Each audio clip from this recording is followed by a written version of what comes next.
At the beginning of its life, honey had felt useful and hopeful. It had been drizzled over pancakes on lazy Sunday mornings, stirred into cups of soothing tea on chilly nights, and even spread lovingly on slices of warm bread. But as the days turned into weeks, and the weeks into months, honey started to lose its sparkle. "I'm too old to be useful now," honey sighed to itself, gazing out from its shelf in the dimly lit cupboard. It watched as other foods came and went, each finding their purpose and moving on to fulfill it. But honey felt stuck, trapped in its jar with no direction or purpose. Loneliness crept in, wrapping around honey like a heavy fog. It longed for the days when it had felt valued and cherished, when its sweetness had brought smiles to faces and warmth to hearts.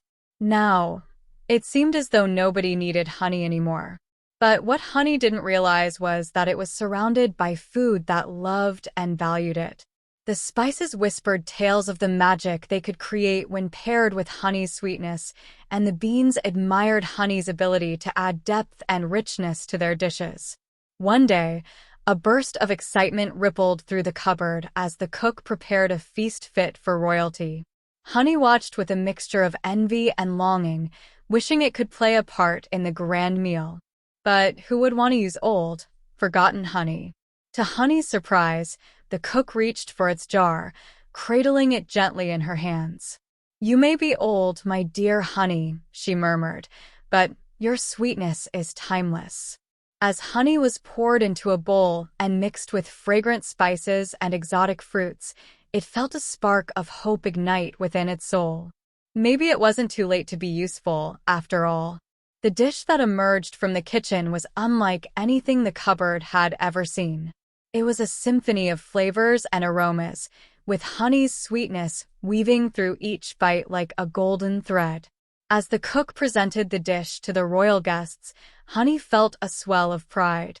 In that moment, Honey realized its true worth. It wasn't defined by its age or how long it had been sitting on the shelf. Its value lay in the joy it brought to others, in the way it could transform ordinary meals into extraordinary experiences. And as Honey looked around the cupboard, it saw the truth that had been there all along. It was surrounded by food that loved and cherished it, just as much as it loved and cherished them.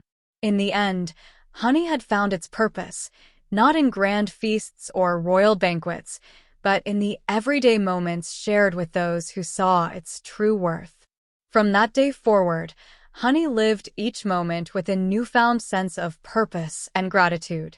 It may have been the oldest food in the cupboard, but it was also the sweetest, and that was more valuable than anything else in the world.